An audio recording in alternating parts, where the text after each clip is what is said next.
So, Nadine, I talked to you a couple of years ago. Pleasure to meet you again. So Talk to you nice again. to see you again. Okay. So, continue. That was a couple years ago. If I recall, festival run, what has been a 2 year journey like for continue in broad strokes, I guess?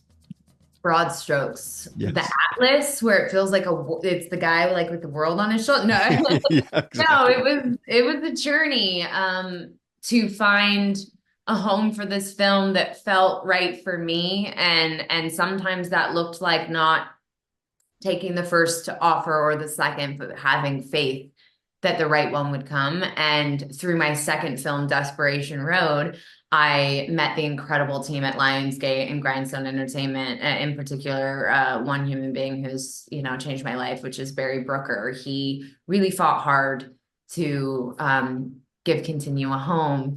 And, so we got to do such a beautiful festival circuit. We ended up connecting with so many audiences and winning awards, which was like so surreal because as a filmmaker, especially on a topic like this, you're hit with a lot of adversity. And it was just like so rewarding to know that when we finally got to share it with so many people that they were really connecting, and it gives me so much hope for September 6th when it comes out to the world. But yeah, it was definitely it was a challenge, and all indie filmmaking is a challenge, and it's like I always try and tell people that I'm like, I'm never being negative or cynical. It's just like some days it's really hard and then you don't give up. Like that is the only difference between making it to your dream and not.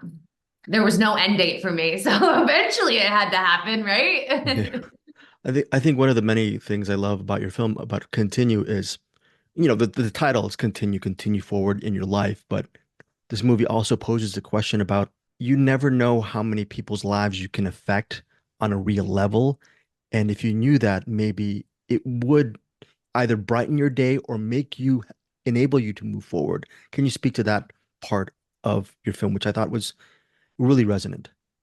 Well, and thank you for saying that. I mean, that was the thesis. That was the message. Like that was my entire purpose, right? It's not just the ones that we love and that love us that we alter their path. It's also the people we've never even met that we're gonna love. The people, our lives affect so many other paths, so many other lives. And by making that decision, you're not just changing your life, you're changing the lives of so many people. And, so that's what I wanted to communicate and get people to be here tomorrow to continue on, is that it'll get brighter, it will get better, but it won't if you're not here.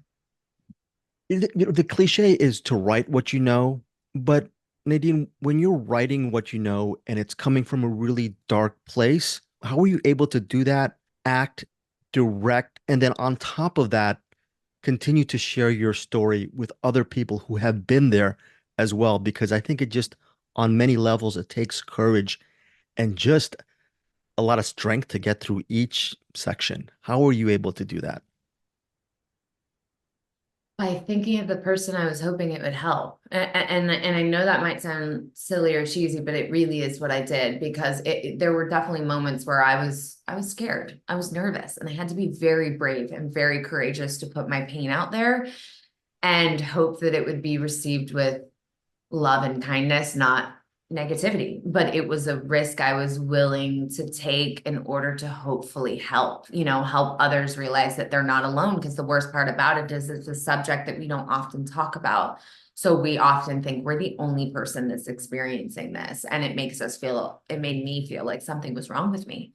So I wanted to show others out there that, are having these same struggles. Like there's a lot of us out there. Statistically, there's more of us out here who are struggling with mental health battles than there are not, So that was one of the things that really kept me going. The other thing is I changed a lot of things.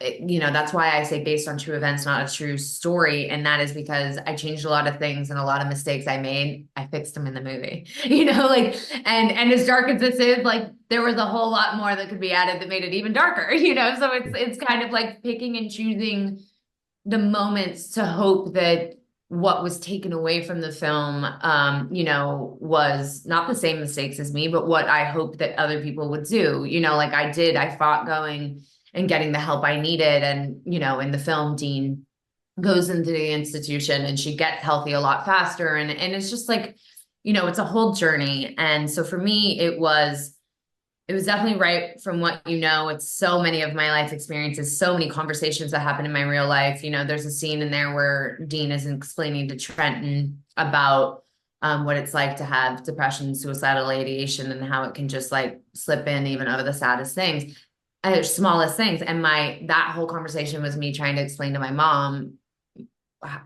my suicidal ideation. And like, because so many people are like, you're such a pretty girl, you're such a blah, blah, blah, blah. How could a girl like you want to die or like not be here? And it was just like, trying to explain to someone who doesn't understand it. That It's takes a really, lot of patience. I must say. I just trying to be in your shoes. There people are just trying to help, but I don't know if I have the patience of Job to do that, to be honest. well, because a lot of times it's met with judgment. And it's like, well, that doesn't help. Like, Yeah. that doesn't help at all. And it's like, and you telling me you can't even rationalize like what I'm feeling also isn't helpful. It makes me feel like Mhm. something's wrong with me. And so many people will ask me, like, what can you say? What can you do? And while there are resources of how to have this conversation and a lot of nonprofits who are really amazing at communicating so people have like almost like a script or a guidelines of how to talk about it, my answer is often, I don't say anything. I listen. I hold space. I let them feel seen. I let them feel not judged, and I let them feel loved. And oftentimes, people, when they're struggling, just don't want to be alone. Like, you want to know that there is someone there that loves you regardless. And sometimes I'm doing that for strangers, and I do. I love them from the bottom of my heart. And I'm like, what do we need? How can I help? And I think that that's the number one thing that I'm always trying to communicate and help is like, you cannot, no judgment. Like, just because you haven't experienced it doesn't make it wrong. And like that, it's not helpful. It's just not helpful to make a person feel judged. Well, on a just obvious transition on being helpful, Continue is a movie that comes out September 6th, theaters, digital on demand, but it's not just a movie. You want it sort of to also be a calling. Can you just talk about how this movie branches out to help people in your organization, your website? Can you tell our listeners what that's about and moving forward with your movie? Absolutely. Yeah. I've always said it's more the conversations in their own life about, their mental health.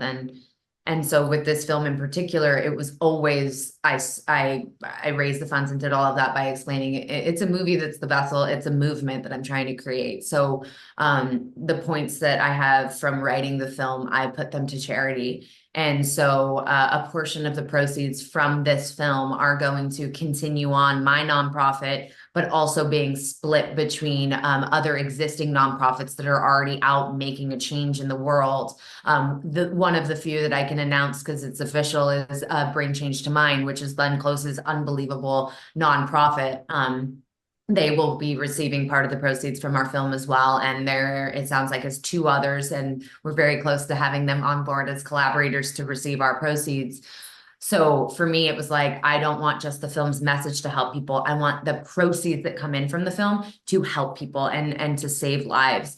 But also my dream was always to create Continue On, which is my nonprofit because the festival run and this film coming to the world, I actually had more time to create my nonprofit, which was always the dream. So I created Continue On, which our number one initiative is to create a subsidy that gets youth and underprivileged youth the mental health services that they need and might not be able to pay for themselves. It's very expensive sometimes to get the help that you need. And so my dream is to be able to help people get the services they need. I believe everyone deserves access to help. And one of the other initiatives of our nonprofit, as we're working our way to creating a subsidy and enough funds to do that, is to continue to elevate mental health storytelling and we're getting ready to do a contest where we choose another filmmaker and their personal story, and we help them make this short film and then turn it into a PSA to help people and just continue the conversation, continue elevating mental health.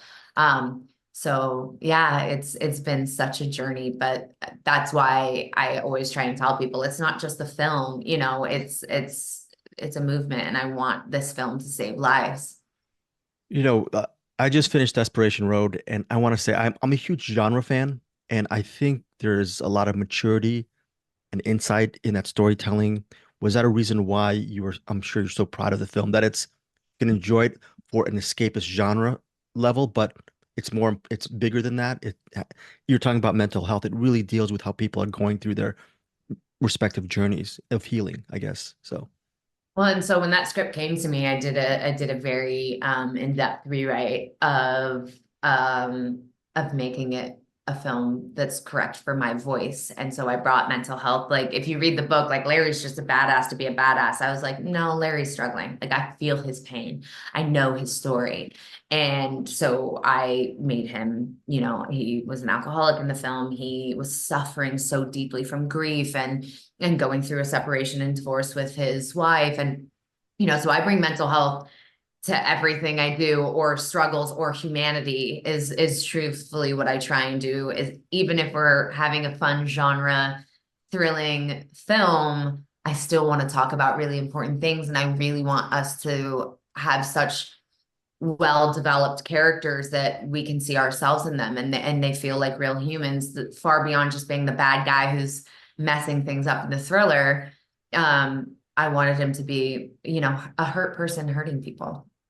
So, I love that you said that, because, it's like Desperation Road is absolutely a genre thriller, but there's also a lot of drama. And I'm lucky that they let me go as deep as they let me. I mean, there's that conversation with Garrett and Mel on the porch, which I think 10 out of 10 movies wouldn't allow that. Can you let the movie breathe? And then what can you speak to just having Willa and Garrett as your leads? Because I think those are talking about new generation of actors. I think they're just at the top of their respective game. Was it pretty much a great gift for you to collaborate with these actors as your leads? Oh, I'm obsessed with them on a human level, but on an artist level. And to watch Willa like blow up in Strange Darling and everything that's happening right now, I'm just like I'm like a proud mom, even though we're not that far apart in age. Like I just feel like, oh my God, she's like killing it.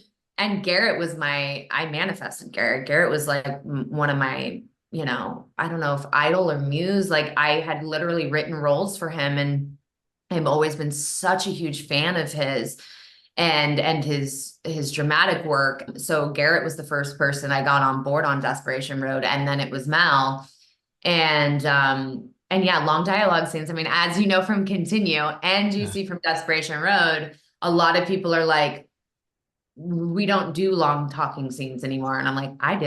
Like, Well, and that's great for you. Then like on your movie, you can have everyone have small dialogue scenes, but how do two people get to know each other? How are you and I getting to know each yeah. other right now? And it's through conversation. And how else can we give information to our audience if we don't allow them to find out the stories and find out through dialogue and beautiful moments in a movie of connection who these people are? Nadine, my final question to you is I was asking you about directing other actors, but how does one direct Nadine Crocker? And when someone asks you, I want to direct and star in my own film, but I have no idea, it seems so hard. What kind of advice do you give to your fellow filmmakers? Um, I'm going to give the advice that someone gave to me, and it actually changed my life, and I use it even till this day. One shot at a time.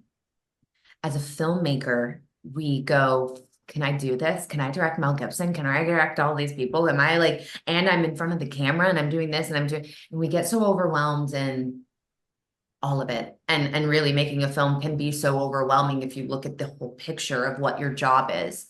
And it's kind of like an AA principle, like, one day at a time. And I have on my arm, one day at a time, one breath at a time, because truthfully, it's sometimes a day is a really long time, So it's like one breath at a time. Well, with making a movie, it is one shot at a time. So you just have to focus at the task at hand. And then you worry about the next shot and the next shot. And we can get so worked up in the overall weight of what it is to direct an entire movie and lead in it.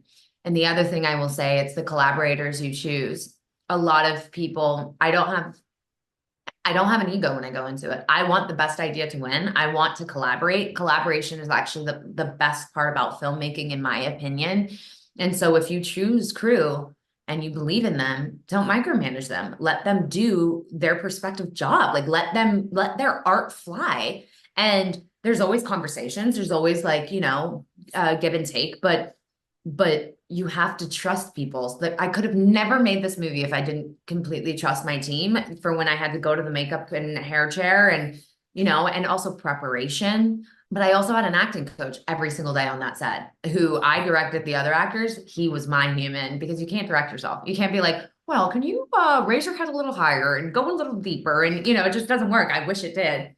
So I had someone there to lead me while I led my team. And also one last thing, this all turned into a very long answer, but one last thing I will say is that as an actor director and getting to be across from them, just by changing your tactics of how you deliver something completely changes how they respond also. So it's like I'd whisper in their ear, but also it's the funnest thing ever when I'm actually across for them.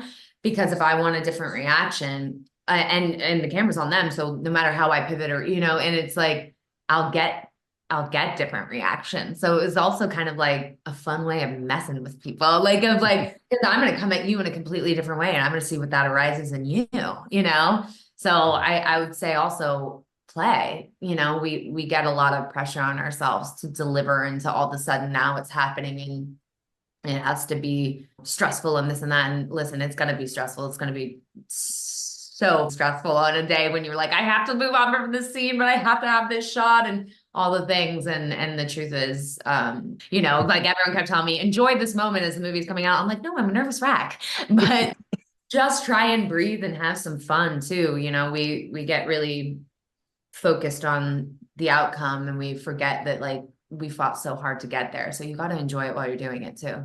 Nadine, thank you so much for your time. Great to see some of your continued actors in Desperation Road. My only demand for you is you star in your next film along with some of your just continue ensemble as well. So please do. Oh my God, I would love to. Okay. Thank you so much for your time. Thank Pleasure. you. So good to Take see care. you again. I'll talk to you in about a year. Okay. Yes, can't wait. Okay. Take care.